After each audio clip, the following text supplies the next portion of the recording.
Hey, well, hello everybody, and welcome to our weekly show. We call it Three Broke Guys Handicapping. It's where we review one of the top racing cars from around the United States. We will select a four-race sequence from that track and attempt to come to a consensus on a pick four ticket. Thank you for joining us. Tonight we're going back to sunny, soggy California for week number 7 of the racing season. Santa Anita has 4 stakes races, and the pick 4 starts with race number 6, finishes in race number 9. There's 2 stakes races in that sequence in the pick 4 on Saturday. So my name is Rich Sharp, and each week I'll be joined by my friends and racing analysts. I have Ray Torado, who is joining us from Staten Island, New York. Ray, how you doing? Good. How are you, Rich? I'm doing pretty good, sir. And each week he joins us from his home in Temecula, California. Joe English, how are you, sir? I'm well, guys. How you guys doing tonight? I am doing pretty good. All right, gentlemen, with the closing of the Kentucky Derby Future Pool number 2, we come to our very first Kentucky Derby preview pick of the season, and don't worry about it. You're going to get another chance next month and in April too. But as of today, Friday, March the 3rd, 2017, kind of put my stamp on it there. If I gave you each a $100 win wager at this stage in the game, where does your money go for the first Saturday in May? And Joe, you can go first. And if you want, I can actually pop it up here in a second. I think I've actually got a little thing for the odds. What they actually closed after that. Well, actually, can I bet on a trainer instead of a horse? Does it, the question didn't stipulate I have to bet on a horse, right? Can I bet on a trainer? No, I want to know who your horse is, and I'll bring it up here in a second. Hang on one second. Let me bring up the odds so you can see what they've got before you start, stipulating on things that are not available for anybody else out there. Crud. Can if I had to, I can't see. I'd have to take Mastery. I can't see taking. I can't see taking Classic Empire. He's just too short right now. He closed in the future pool at 5-1, and it's still a long way to get to the Derby. I would probably go Mastery, and even that's probably a little shorter than I'd like to take. But if I could go off the board, I would do what I said last year, and obviously I don't remember if it was ever a topic on the show. Rich and I discussed it in private. That I said I would bet Songbird if Songbird would run in the Derby. And based on what I've seen from Unique Bella, I don't see any reason why I wouldn't go that route in this year's Derby if it were offered to me, if it was a shot. And we'll see her. She's running again on Sunday against Champagne Room. So I would go if I had to take somebody from this field, it would be Mastery. But overall, I'd probably take Unique Bella. All right, and Ray, over to you. And who do you like on this board? I think they have 24 selections, and that includes the infamous all other.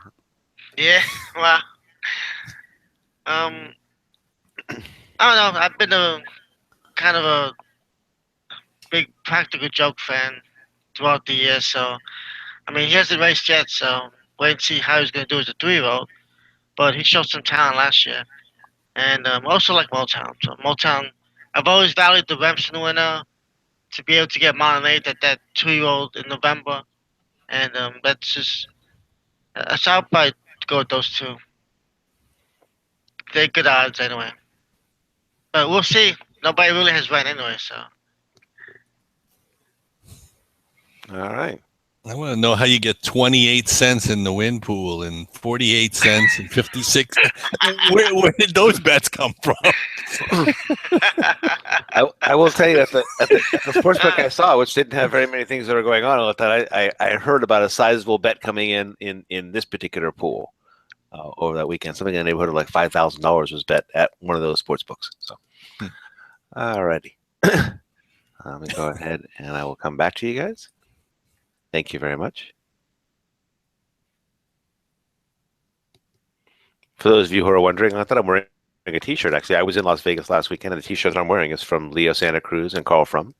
And Santa Cruz did take back the championship, but one of the more exciting fights that I've ever seen in my life, and it was really a special experience to be there live. So really a lot of fun. All right, last week was Gulfstream Park. In fact, every week has been Gulfstream Park so far this year, or almost every week has been Gulfstream Park this week. But Santa Anita did have 4 stakes races and 3 Grade 2s this week. So it managed to nose out Gulfstream, which actually had another good card for this weekend, if you guys were wondering about that. So we did not hit the pick 4 last week. I might have this wrong, but according to my research, in Arabic grammar, there's a rule that allows you to include the minority in a statement with the majority. Taglib took home the W.L. McKnight, and in fact, none of our 4 selections caught any part of the trifecta. So not only did we not give you the winner, we weren't any part of the minority at all. We did get 3 out of 4 in the pick 4 to move northward to 50% overall for the season, but we are now 0 for 6 on the pick 4 so far in what is still a very young racing season. Time for a brief weather update from Arcadia, California. The forecast for Saturday calls for mainly cloudy, high of 65 degrees. There's winds at 5 to 10 miles an hour, and there is a 20% chance of rain in the forecast. A total of 9 races, 4 stakes on tap for Saturday. For today, we are focused on the pick 4, beginning in race number 6 and concluding in race number 9. Gentlemen, the gates are locked and loaded, the outriders are clear, and the starter is ready to pop the gate. It's pick 4 post time. My whip hand's free. Let's go. All right. Race number 6. Approximate post time is 6 p.m. Eastern. 1 mile on the turf. It's an optional claimer for non-winners of 2 races. Purse is $58,000 plus $17,400 from the Cowbred Owners Fund. It's for 4-year-olds and upward, which have never won $10,000 twice, other than maiden, claiming, starter, or state bred, which have never won 3 races, or optional claiming price of $62,500. 14 starters, and your morning line favorite at a lukewarm 7-2 is in post number 9. Curlin rules for trainer John Sadler and ridden by Red Hot Tyler Bays. All right, Ray, 14 starters? Maybe we still are at Gulfstream. You're hitting leadoff this week, Ray, so go ahead. It's an interesting race. 1 mile, 2 turns, Santa Anita. I know the turf's been banged up over there, so it probably should dry up and be pretty firm. I'm gonna go here. I got 4 selections here. Like first of all, I like number 8 for Bosey. He's 6-1. He's kind of a speedy type with Flavian Pratt. He actually drops off. He drops off a win for trainer Mark Glatt, and I think the 2-turn mile is gonna suit him very nice. I would expect probably lower odds on this horse because Pratt usually attracts a lot of play. Number 4, Hollywood. Hold on 1 second before you move on there, because you actually touched on something right there that I was kind of interested in. I wanted to ask you guys. I wanted to get the thoughts from my fellow broke guys here on Fabosi. And you're going to see, I finally got I'm sorry, I was a little bit late to the game there on getting everything up here on the screen share, but the screen share is now up. And on Fabosi, on my infamous Brisnet forums, it does tell us that he is, in fact, dropping off a win. As a matter of fact, the trainer has a high percentage. He's a 60% trainer for Mark Glatt when he drops off a win. However, over in the other side of the boxes, in his negatives, it's telling us that he's moving up in class from his last start. Oh, right, yeah. And maybe. You see here is my comment, which means, what the hell's going on? That's yeah. Is my abbreviation for I don't get it, because is it he's moving up in class, or is he dropping off the win? He is in fact moving up in class because the last race that he raced in was a non-winner of 1. Yeah, the price is down, but I guess maybe the non-winners of 2 maybe. Could that be Joe? I believe it's because they wanted to attract better quality horses at Del Mar. Otherwise, I mean, you see at Santa Anita, the optional claiming for non-winners of 1 is $40K. Mm-hmm. Right. But at Del Mar in the fall meet, it's $80K. So it was obviously something written in the condition book, maybe in order to make it harder to claim somebody. Maybe they needed to get more horses into the field.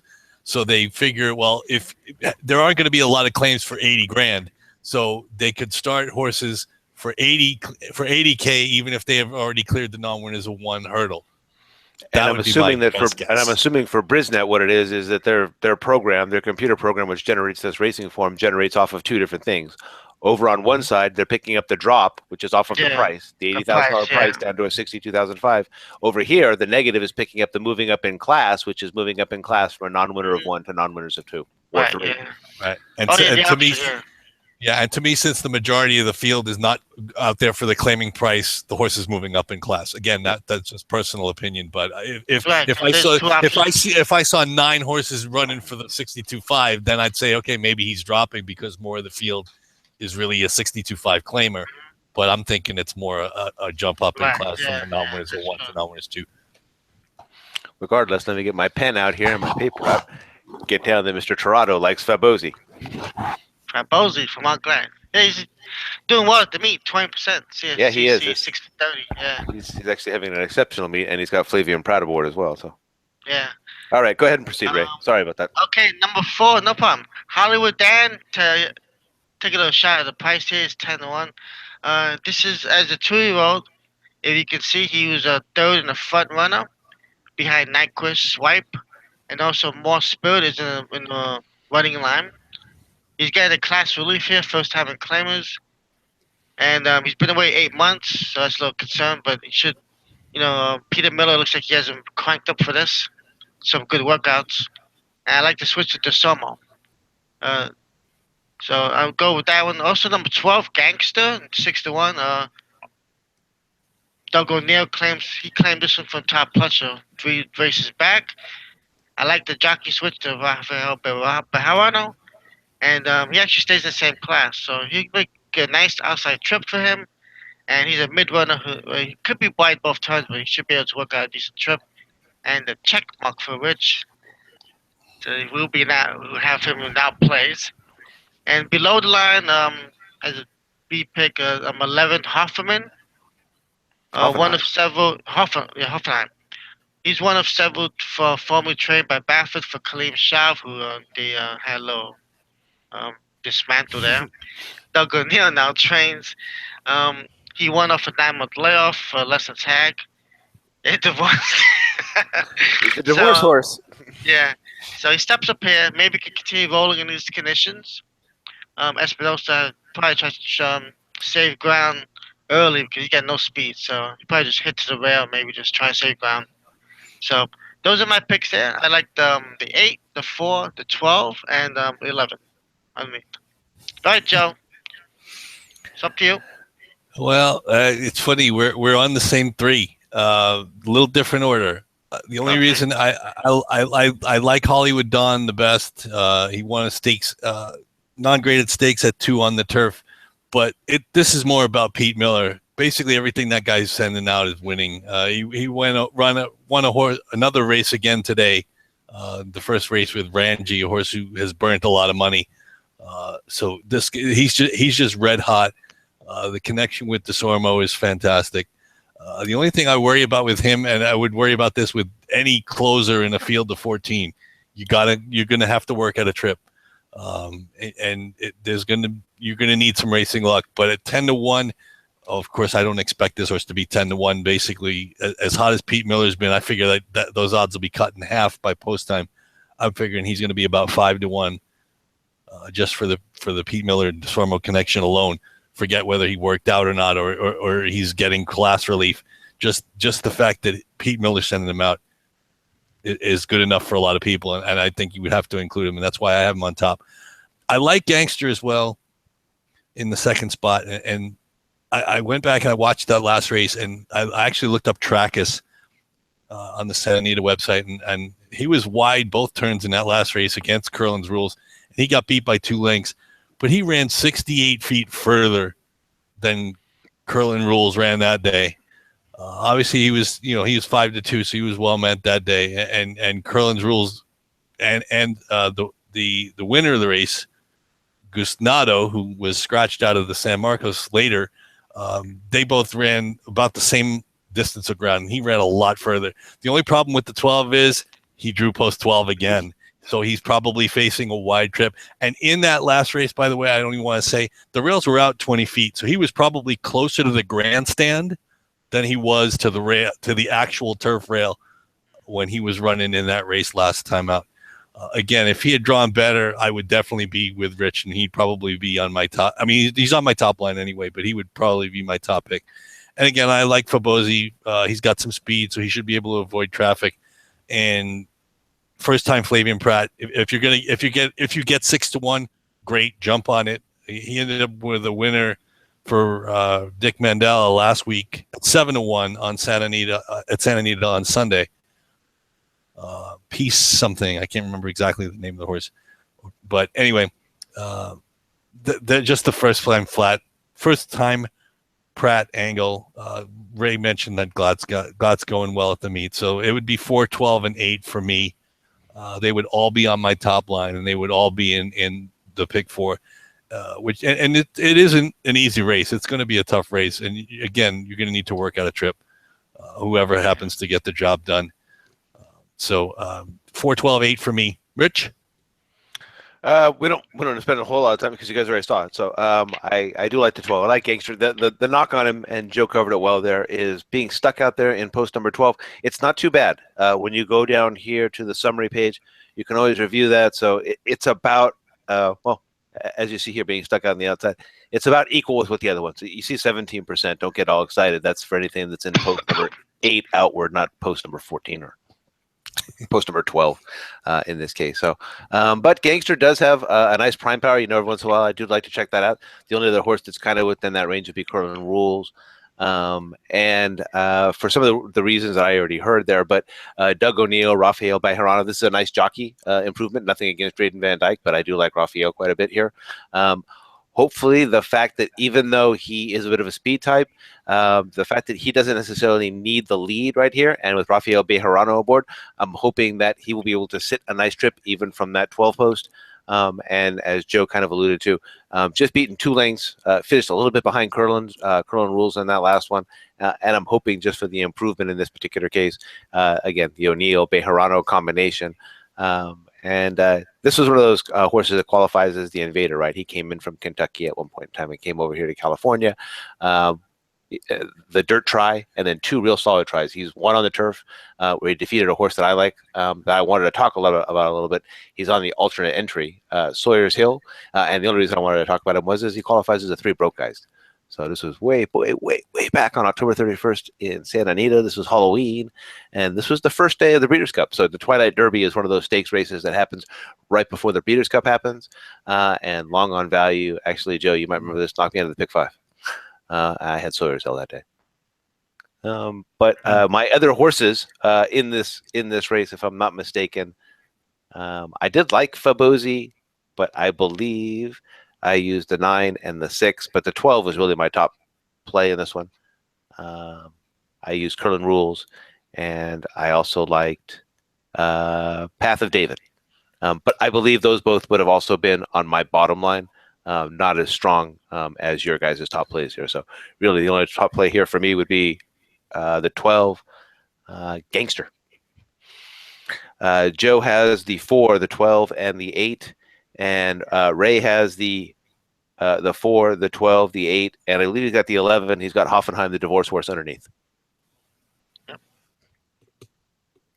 All right, I will go ahead and come on back.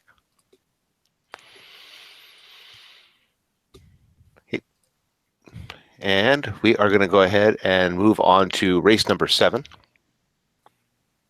And I apologize. I failed to check out for us here. Let's see. Are there any guarantees in this pick 4 for tomorrow? Other than the TVG 500,000, I don't think so. Just TVG 5. Okay. Yeah. Thank you, sir. All right. Race number 7. They are going 6 furlongs on the main track. Optional claiming for non-winners of 1. Purse is $56,000. Again, they are adding $16,800 for the Cowbred Owners Fund because, again, it pays to be Cowbred. For fillies and mares, 4-year-olds and upward, which have never won $10,000 other than maiden, claiming, or starter, or which have never won 2 races, or optional claiming price of $40,000. 7 starters, and your morning line favorite is in post number 5. Plain Lucky, trained by Richard Baltus and ridden by Rafael Bejarano, comes in as your 5-2 morning line favorite. All right, Joe, in 6 weeks, we've tried all our tricks. We can't even get Plain Lucky. So what do you have in race 7? Stop me if you've heard this before. I think Pete Miller has a horse in this spot. Uh, yeah, exactly. I'm playing I'm riding the hot hand, and the fact that he's not the morning line favorite, better for me. Avicii, number 6, Pete Miller. Actually, I looked up a statin formulator, and I always love mentioning formulator because I get some information that most of the public, well, I wouldn't say most of the public, some of the public doesn't have. First off the claim, Pete Miller overall is 25%. And yeah, that's a pretty good percentage considering he's at 19% overall for 2016, and he's 25% for the meet. But first off the claim, when they run on dirt, he's at 34%. So that's even quite a bit better than his normal 25 and 19. The horse has enough speed to stay close. The track profile, I'm sure Rich will pull it up, shows that speed is pretty dominant at 6 furlongs at Santa Anita. Not that that's any real big surprise to anybody who follows Santa Anita at all. The horse will be close enough, I think.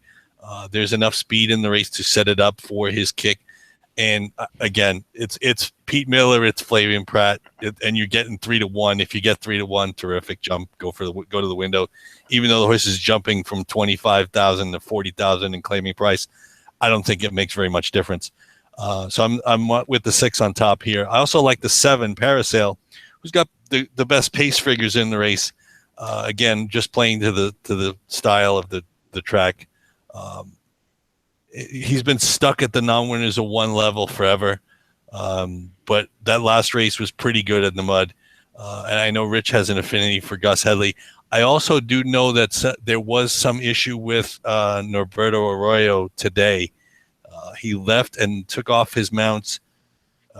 From what I saw on Twitter, it was due to a family emergency. Now, I don't know what that means for tomorrow. So it might be something just to keep your eye on. But again, I just think the horse has the superior pace figure and may get clear on the lead here. And if not, he's going to sit right outside. If he gets hooked, he'll sit right outside of the horses inside of him, and he may be able to make a run here. And then the other horse I like a little bit, the 6 and the 7 would be on my top line. The other horse I like a little bit is the 2, Calm the Sea. The horse just came back on January 7th from nearly a year layoff, and he ran okay considering the sloppy track. He actually did come again. I got a chance to watch the race. He looked hopelessly beaten, and he was beaten, but he did come again to get 3rd. I can't remember the horse's name he came inside of. So he showed a little fight, despite being really beaten badly in this race. But sloppy track, first time against winners, first time in 11 months. I'm willing to forgive. I think I remember somebody saying that on the show earlier in the year, this year.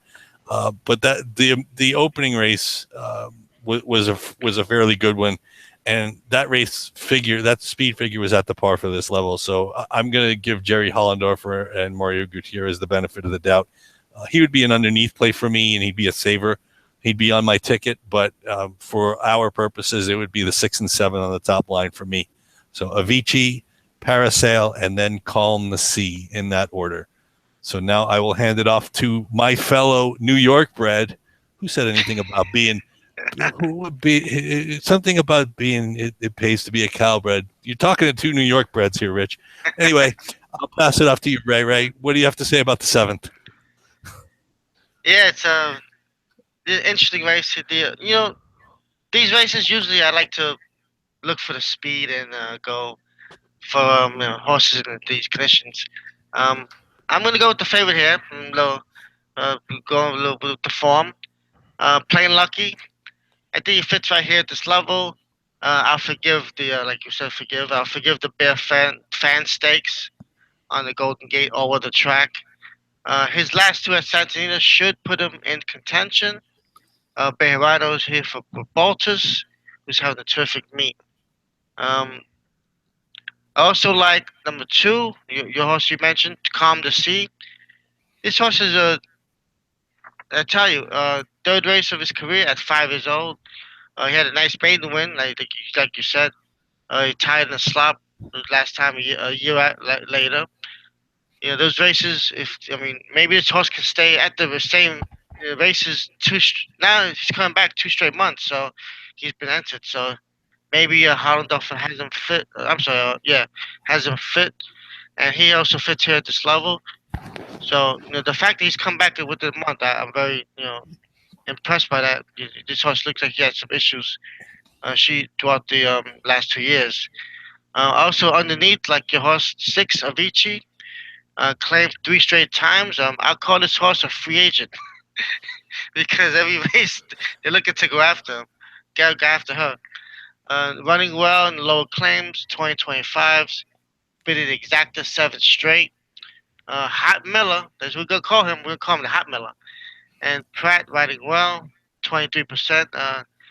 This horse can sit close to pace, mid pack, and pounce on the leaders.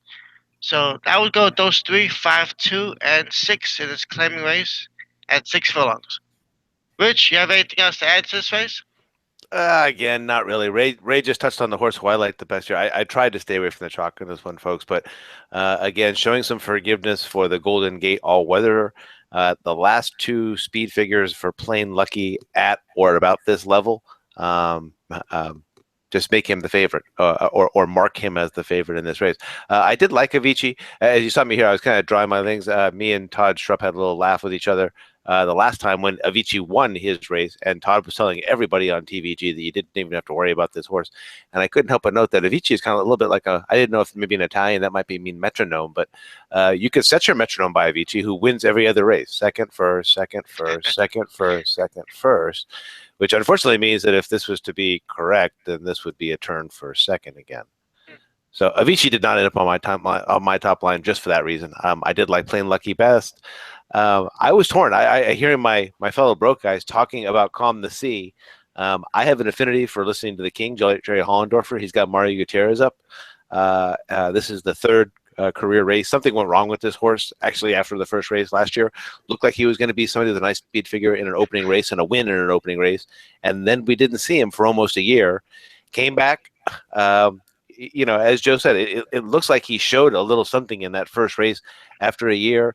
Hollendorfer's got him at his backup stable over here in Southern California. It's at Los Al, so he's kind of keeping him off the charts. You don't really have to worry about the non-heated. These are not Baffert horses, so you're not going to see heated workouts. But the horse looks like it came back out of the race just fine. And as Ray mentioned and as Joe mentioned, nice to see that he's going to have 2 races back-to-back for the first time. So I also like This Smart Cat in this particular case.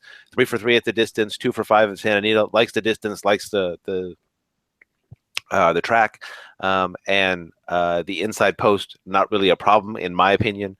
If you're willing to throw that last race because of the mud, if you're willing to look past that 1 mile race because it's probably a route race and go right back, then this horse was right on it there and actually defeated Plain Lucky, who is my top pick.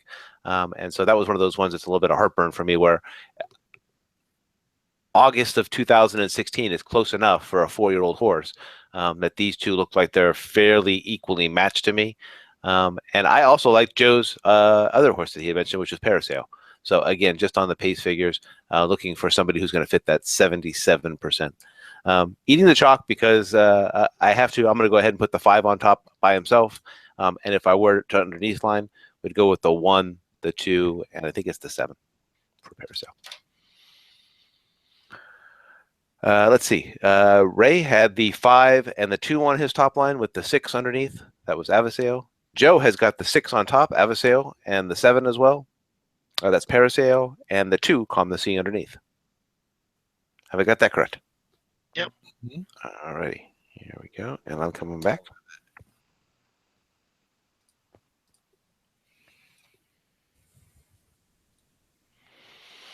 It's a tough racing sequence, I'll tell you that. It's not an easy one. No, it's tough. Definitely not easy. All right. On to race number 8. This is I guess if you would, the co-feature for the day. This is 1 mile, the Grade 2 San Antonio Stakes. Purse is $300,000 for 4-year-olds and upward. 8 starters, and your morning line favorite starts from post number 1. Guys, last week we said goodbye to one of my all-time favorites, California Chrome. I'd be willing to argue that no horse in America faced Chrome as many times as Opportunity did. He's 6. He's won almost $4 million in lifetime earnings, and he is your 2-to-1 morning line favorite in the feature. Ray, you are up on the San Antonio. And look at that. Back-to-back weeks, you get the first crack in the feature race. Just don't forget who's watching. Yep. Okay. For purposes of our pick 4, I can't pick him. I mean, his odds are too low. I mean, we're not gonna get anything for him. I'm gonna go for long shot here. This race, I like Dalmore, 8-1. Believe it or not, all 3 wins have come at the distance. He's a speedy type, which definitely helps at this track. We got the DeSormo brothers cranked up here. Keith trains and Ken rides. He gets away for the big horses. California Chrome, Beholder, Midnight Storm. So I'm gonna take a chance here at a price. I like Dalmore to go, to be close to the lead and win this race. I do have a little affinity for number 5, More Spirit from last year's Triple Crown. We we disappeared after the Derby, and just they put him away. And what I see here is that he come back to 7 furlongs to Malibu, and they're gonna try and get him for the handicap division, try and stretch him out because last year he did well in the handicap in the 3-year-old going long. Like he won the Lewis, he won the Los Angeles Derby Grade 1, and he was right behind the big horses, Exaggerator, and Danza Candy, and Nyquist. So this horse has talent, and Big Money Mike Smith rides, and the comeback race was kind of fast with the top sprinters right there, Miney Biscuits and Sharpateska. That was a pretty fast race, and he was in there. He closed a little bit for 4th. So first time in a long time. So this horse should improve. Second race off a layoff. I mentioned Opportunity because I do like the horse. This horse is a hard knocker. He's raced a bit against the giants, and he's always been competitive. I like the fact that he did come east to win the Jockey Club Gold Cup. I had him that day, and that actually I hit the pick 4 with that. And I most likely Bob Bradford will send his horse back east. I think he probably likes the east tracks a little better. So this is probably a prep for him, to get his feet on the ground. And I mean, he has a shot to win. I mean, the field is pretty decent, but his talent alone, he could win the race. But I would prefer to leave him off my ticket because the 2-1 odds, he'd probably be more like 8-5, 7-5. With the other horses we've been playing, so I would probably leave him off. But if I have money, I would definitely include him. Depends how the day goes. But, all right, Joe. That's what I'm gonna go with the 8, the 5, and the 1. If I have the money, if not, 8-5 would be my top line. All right, Joe. San Antonio last year. We have last year's winner here. So, do you like him? Wait a minute. Last year's winner of the San Antonio is in this one? I think so, yeah. I think I saw that. Wait a minute. Hold it. Yeah, Opportunity was the winner. Yeah, Opportunity, yeah. Okay. Well, I just looking at the PPs, there was a mile and an 1/8 last year, not a mile and a 16th. No, they cut it back. They cut it back. Yeah, and he won by that, and he won by a nose against Imperative, who actually ran a really nice race in the Poseidon down at Gulfstream. I wonder why they changed the distance on Pegasus World Cup Day. Good question. I don't know why they changed the distance. Yeah. Actually, oddly, and usually we know how this usually works. I'm on the same horse as you, Ray. I like Dalmore. DeSormo over the last 30 days, he's red hot. 5 for 11 over the last 30 days. And the horse that he's chasing was no slouch. Midnight Storm is a threat on dirt or on turf. And that pace 45 and change and 109 and change was the pace that Dalmore was hanging around with. I do not know that there's anything in this race that's going to keep Dalmore from being on the lead if he wants it. The cutback in distance from 9 furlongs to 8.5 helps him. Third race off the layoff doesn't hurt. Obviously, Kent knows the horse. The horse has been working well. I think 8-1. If you can get it, it would be generous. I think he's going to come down a little bit, but you might be able to get 8-1. So I'm on Dalmore just like you are. I actually like Accelerate a little bit as well. The 7 right outside of Dalmore. He closed to finish second in the same race behind Midnight Storm. This is his second off the layoff, and Sadler rides Tyler Bays again. He returns in the saddle. Sadler's having a pretty good meet too, 16 out of 22 in the money so far. So you can't really knock what he's done. I don't necessarily like that he clunked up for second against. I like the fact that Dalmore did most of the dirty work, and I figure that Dalmore will be on the lead. And I don't know if, again, I'm not sure if there's going to be anything that's going to challenge him early or challenge him enough that he's going to be worn out in the stretches, which is why I like Dalmore over Accelerate. And Opportunity, it's funny. I was like you, Ray. I was thinking the same thing. I think he seems to be better on the Eastern tracks. He really did well at the Jockey Club. The thing that bugged me, I'm not sure, maybe something, because I would have figured, well, the Clark would have made a lot of sense, but the fact that he was 2.5 lengths back at the third call, and then the horse faded to 7th, and I'm like, wow, what? Why did that happen? I mean, again, looking at Shaman Ghost, who ran well second behind Arrogate last week, and Gun Runner's a really good horse, but I would have thought Opportunity would have run better that day, and maybe that's why Baffert gave him a little time off. Obviously, Pratt gets on. He's been on him before. He won the San Antonio last year on him, but like you said, I'm not happy accepting 2-1, and I agree with you 100%.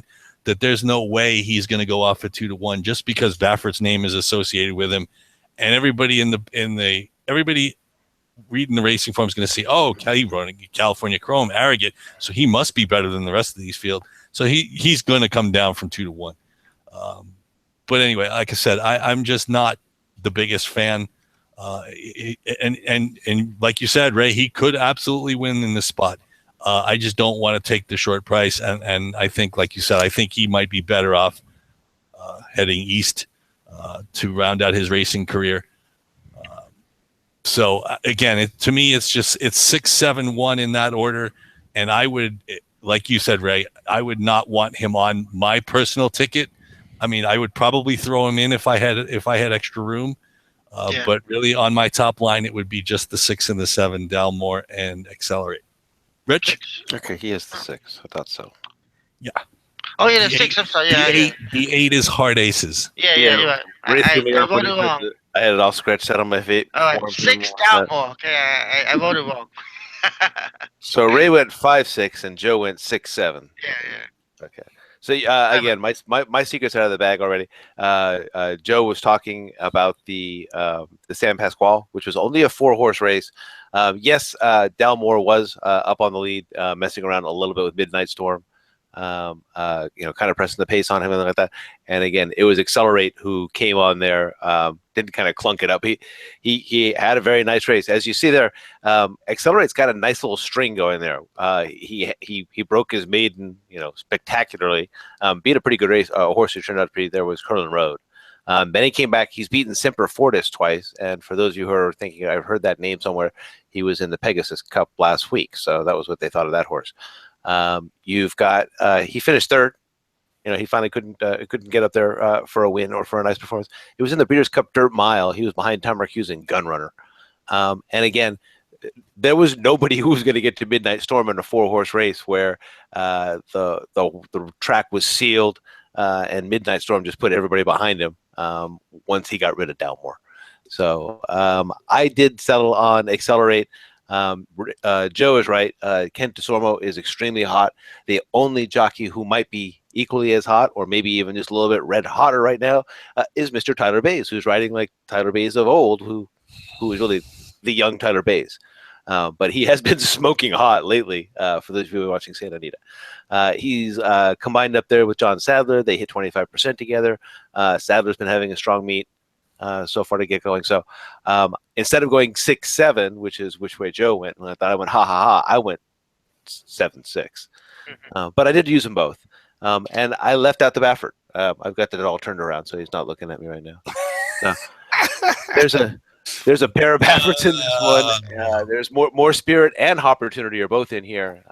It can almost be a racing crime in my family to split Bafferts.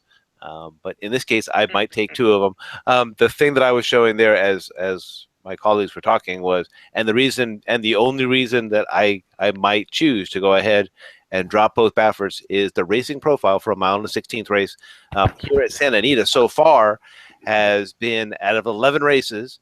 You've had exactly one of those 11 has come from deep off the pace.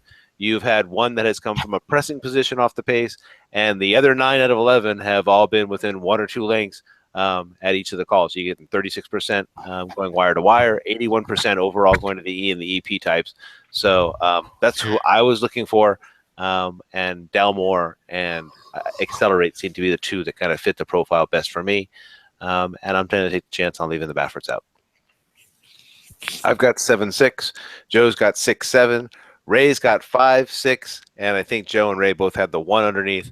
If I had to, I would probably put the 1 underneath as well, just because I love opportunity. And I'll be coming back. Oh, and that 7-horse also, Accelerate. I don't know. So for some reason, I always keep looking at that maiden race. You got Westbrook, Accelerate, and Arrogate. It's third. It's only to feel like, wow. And I think at least right now, our biggest claim to fame is that both Rich and I bet Arrogate that day. Oh, yeah? He knocked me, like I say, Arrogate. Westbrook knocked us out of the pick 4. For what he was to become, I go out of the pick 4 because Super Horse can't beat Westbrook. Yeah. I think he won a claim race the other day. Was he running against Russell? Was he running against Russell Westbrook? Then maybe I can understand. But he won last week. I think it. I don't know. Yes, he did. Yes, he did. Yeah, this time I had him on my pick 4 ticket, but this time I still didn't hit that pick 4. So. Yeah. Okay, on we go. Here we go to the finale, race number 9, and they are going 10 furlongs, 1.25 miles on the turf. It is the San Marcos Stakes, a Grade 2. Purse is $200,000 for 4-year-olds and upward. 11 starters, and your morning line favorite at 3-1 is in post number 5. Texas Rayano, trained by Carla Gaines and ridden by Joe Talamo. Looks like a tough sequence, and the finale may be most difficult of all. Joe, this could be a signer. What do you say in the San Marcos? Well, I sent a text to the guys last night, and my original ticket was 8 deep in this spot. Fortunately, I was able to narrow down. Unfortunately, 2 of the horses I really liked to get into the try as long shots, both scratched. The 7, 9, and 10 are all out. Gusnado, Conquest Daddio, and some in TMA all scratched out on the program. So we're actually down to a field of 11. Still a big enough field that closers might have some difficulty working on a trip, but that's not going to stop me here. I like Texas Rayano. He's the class. He's a Grade 2 winner. He's had some time off. He's been working well. I think maybe he had some time off probably because of the rains in Southern California. It actually kind of interested me as to find out why. I would really love to find out why didn't Carla Gaines ship this horse for the McKnight last week at Gulfstream Park to be part of the Pegasus Day card? Maybe they just had this spot in mind and figured, okay, well, we might as well stay home because the horse basically has been running in California his whole career, and maybe they just didn't want to. Maybe they know he can't ship or whatever the case is. I just think he's the best horse in this spot. He's won at the distance. He's a Grade 2 winner. 6 of 9 in the money at Santa Anita. Talamo stays. He's freshened. I don't see any reason why he shouldn't be the favorite, and he will be the favorite regardless. If he's not, I would be very, very surprised here. So the 5 is definitely the top pick for me. So I'll be the chalk-eating weasel. But I unfortunately, I still have a lot of picks to go. The 13, 2020 Vision. Dick Mandela, Mike Smith. Mike Smith, 30% on the meet. Looking at 2020 Vision, he hasn't won. He hasn't been able to break through in that graded stake, but he's never been out of the money. 15 for 15 in the money, 5 wins, 3 seconds, 7 thirds. It seems as if he's always in the picture, not quite getting there. Maybe today's the day. Don't necessarily like the outside draw. Actually, he'll be in post 10 now with the 3 scratches inside of him.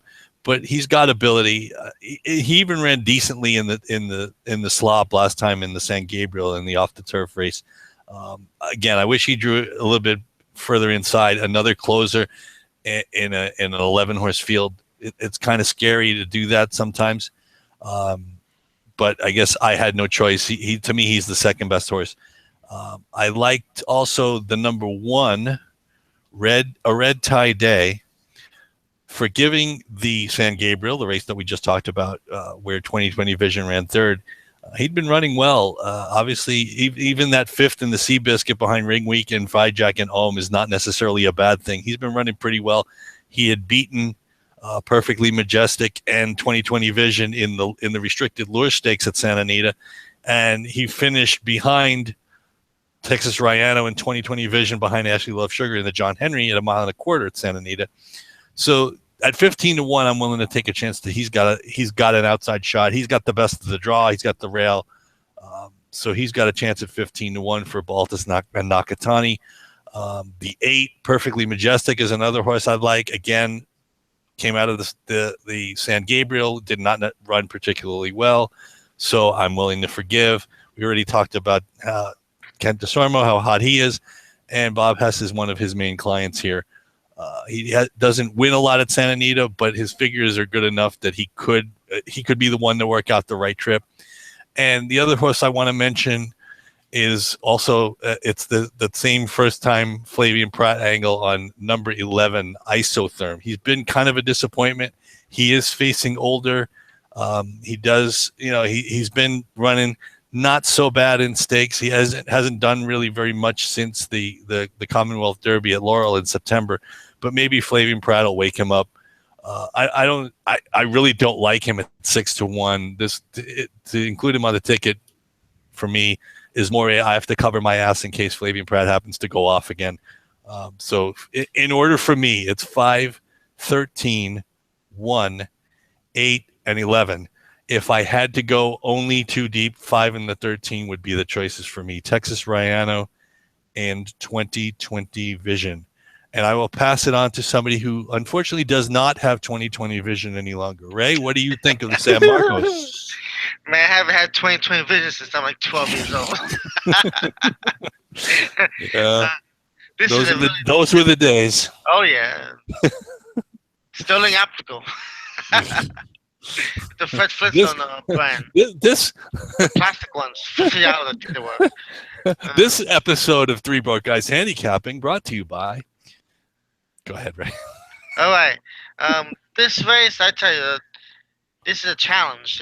We're gonna go deep here. I mean, I think I have your other horses, so we might be very deep. Well, I like on top one. I do like your horse, Texas Rhino. He's definitely the class of the race. He got after a short freshening, nice win in the Hollywood Gold Turf Cup. He needs to work out a trip here at the Joe Talamo. He gets class relief. You see the Pizza Man, Flinch here, Ashley Loves Sugar. So be running against some monsters there. I do like number 8, like your horse, Perfectly Majestic. Second race off a layoff, back to the Somo. He actually rides good with him. He has some good races. Should improve off the San Gabriel races. Some horses ran well and some horses didn't. He's got some good works for this, so he should run well. I like number 12, High Happy. He's 10 to 1. This is the speed of the race. So if there's any sort of slow pace or whatever could control the race, this horse might just keep on going. He was 6 for 6 in Argentina, and his first race here shows speed and tired lately. He could wire the field. He's a dangerous horse here. Watch out for him. I do like number 11, Isotherm, 6 to 1. He's stretching out to 10 furlongs. First time Pratt, like you said, for George Weaver, who pops some big ones sometimes in these races. He needs to work out a trip from that post, but if anybody could do it, Flavian Pratt could do it. I also like the last horse here, number 1, a Red Tie Day. He's been in the thick of things the last 5 races, and he should save ground for Nakatani. He might have some little traffic inside. Richard Baltus has a nice speed so far, 18% winners. So those would be my horses, the 5, the 8, the 12, the 11, and the 1. And they'll probably be all on my ticket. All right, Rich. The 5, the 8, the 12, and the 1. 11 and the 1. The 11 and the 1. Yeah.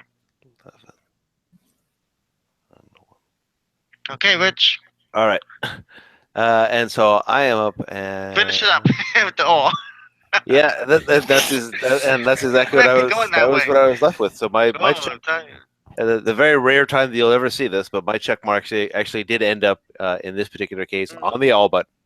As me and Joe were joking about it a little bit earlier, like that, I decided to go ahead and say, oh, I have to compromise. So I pared it down to 8: the 1, the 2, the 4, the 5, the 8, the 11, the 13, the 14. Ooh. So, but if for real, well, getting back to handicapping and turning off the Keno machine here for a moment, I will tell you that I ended up all the way out on the outside, and you don't see that very often. The check mark with the big ass question mark right next to it, which means I am not confident in this at all. It's Redham Racing. It's Doug O'Neill, Mario Gutierrez, Redham Racing. So for those of you who haven't heard that combination before, you hear it around the Derby time a lot. They get together and do stuff spectacular there. This horse has been pretty solid, as a matter of fact. If you look at his career, going back to February of 2016, he took his break, came back here in October. Needed a race, 15 lengths in his opener, then won the Twilight Derby. He finished 3rd in the Hollywood Derby, and as you see here, is our old friends Beach Patrol, who's there in front of him. And then that last race, which was on opening day at Santa Anita in the Mathers Mark, again, kind of using a little forgiveness angle. If we come back and we see the horse that we saw from the Hollywood Derby and the Twilight Derby, I think he fits perfectly here. I'm not crazy about that post position 14, which I think Joe would correct me and sit there and say, well, Rich, at least it's just post position 11 now. Now it is. So he is in post position 11, which improves it at least a little bit better. He is more of a closer, which is an off the pace type. And if you look here at Santa Anita, this is not something you see even in turf races very often. So only 10% going wire to wire. You're only getting about 45% going to the early pace types. You're getting just about an equal case coming from off the pace, which is exactly what he is. And so I did think that frank conversation with Gutierrez, O'Neill, Redham Racing, all of the above. The fact that even though he's kind of out there on the outside, again, his style is not going to lead him to need it so much. So I went ahead and put the 14 as my top horse. And of course, because I am a chalk eating weasel and I eat a lot of chalk over the years like that, I couldn't go away from Texas Rayano. He's a real strong one. Joe and Ray already covered it for you. So I have the 14 and the 5 on my top line. I did want to have a second line for this one. And it was, he's already been covered as well. So I like 2020 Vision for Richard Mandela. Again, not being too concerned about these outside post positions, obviously. But again, Mike Smith, Richard Mandela, putting those two together, I thought was a worthy try here. And again, you see the horse has just been real solid, even in the race that was washed off the turf. So I went 14 and 5 on top with the 13 underneath for me. I think Joe has got the 5 and the 13 on top with the 1, the 8, and the 11. Mm-hmm. And I think Ray has got the 5, the 8, the 12, the 11, and the 1. Yep. All right. And I'm going to go ahead and come on back to you. And we will go ahead and move into our pick 4 segment. Hang on one second. And let me go ahead and bring up our template for this evening.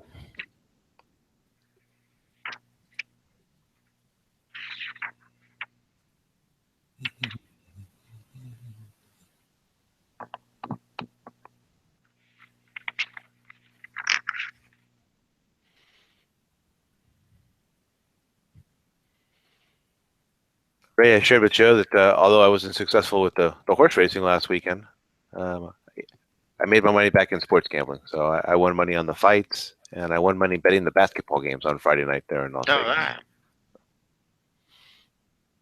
6. Don't tell the IRS. I was just going to point out. Did you bet the Saturday game, the Knicks 4 overtimes? Oh man. No, on Saturday I had the let's see, I believe that was the first night that the Golden State Warriors just destroyed the Clippers, I believe. Oh yeah, it was a ugly. beatdown. It was. That was the second. Unlike the two ladies you sent us a picture of. Oh yeah. Ring girls. Mm-hmm. And a very exciting fight. I mean, a really, really exciting fight between Leo Santa Cruz and Carl From. All right. Let me go ahead and start popping. So all in race 9. Yeah, I know. Actually, that's the tough part. Sometimes I'm glad I'm on a computer.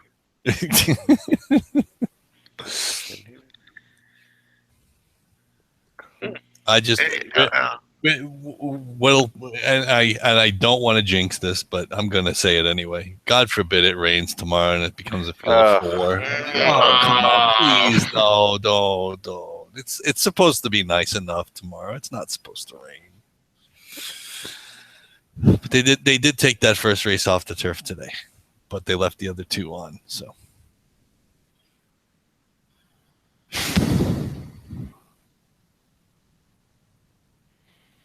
Oh boy.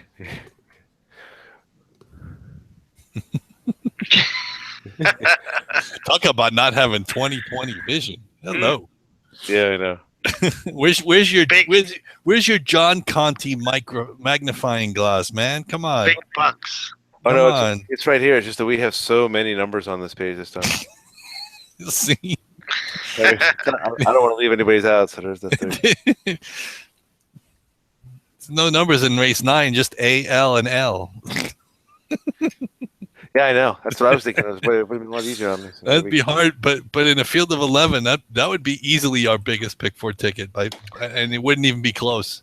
And just in case anybody's wondering what Joe alludes to, this is how far away I let this thing go. I'm at my handicapping. This is actually one of the nicest gifts I ever got. This was a birthday gift from Mr. Joe several years back, as a matter of fact. I bought it right after Horse Players came out, and John Conti.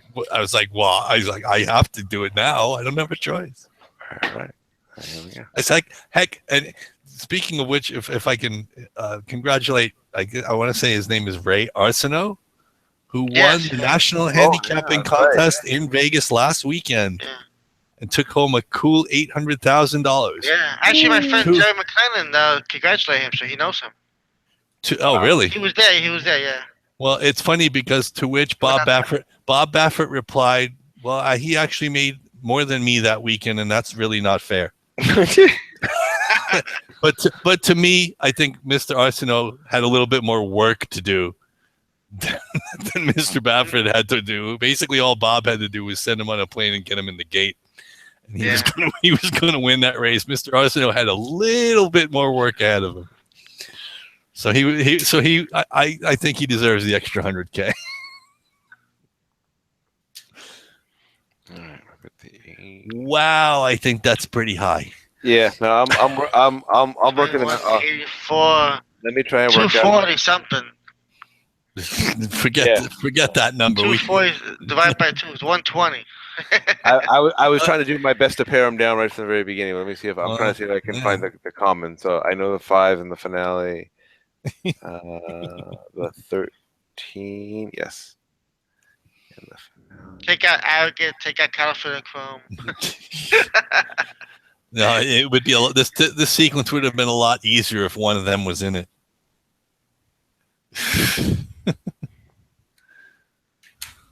Yeah, no, this one was really a difficult show. Brutal. Yeah, it was hard. Let's see here, 5. Which means one of 2 things: either it's going to pay $30,000 or it's going to pay $130.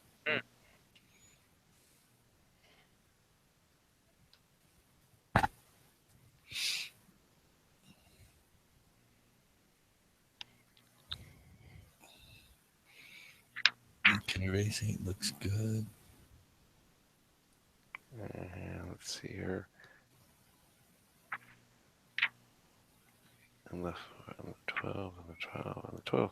Okay, let's see. Did that come out? Hold on. Yeah, come back. Back up for you. It doesn't update the screen doesn't update real time for us, so that's the. Oh, no worries. Come back and represent it for you. And this, I think that looks kind of 3, 9, 4. 36. $36.